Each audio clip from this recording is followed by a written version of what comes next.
यदि शांति बनाए रखना चाहते हो तो हमेशा युद्ध के लिए तैयार रहना होगा।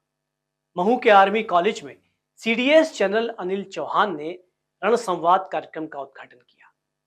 इस अवसर पर जो कुछ उन्होंने कहा, यदि उस पर गहराई से विचार किया जाए तो इतना तय है कि भारत अब पुराना भारत नहीं रहा।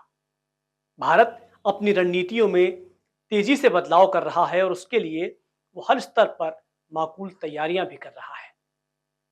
सीडीएस ने स्पष्ट रूप से कहा कि हमें महाभारत की तरह शस्त्र और शास्त्र दोनों साथ लेकर चलना होगा। शस्त्र का ज्ञान अर्जुन को था और शास्त्र का ज्ञान श्री कृष्ण ने उन्हें दिया। तभी पांडव अपने धर्म युद्ध में जीत हासिल कर सके।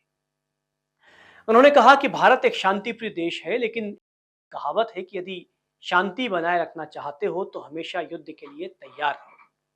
उन्होंने कहा कि भविष्य के युद्ध जमीन तक सीमित नहीं होंगे, बल्कि AI, quantum technology, data analytics, cyber domain जैसी तकनीक से लड़े जाएंगे। भारत तैयारी कर रहा है। पहलगाम हमले के बाद हुए युद्ध ने हमें बहुत कुछ सिखाया है, लेकिन भविष्य के लिए तैयार होने की आवश्यकता है।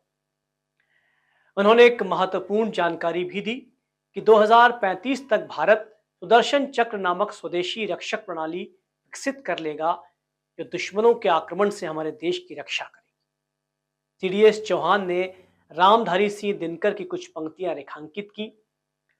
क्षमा शोभती उस भुजंग को जिसके पास गरल हो, उसको क्या जो दंतहीन विषरहित विनीत सरल हो।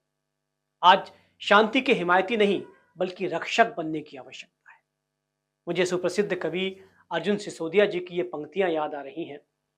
वो कहते हैं कि युद्ध नहीं जिनके जीवन में, वो भी बड़े अभागे होंगे, या तो प्रण को तोड़ा होगा या फिर रण से भागे होंगे।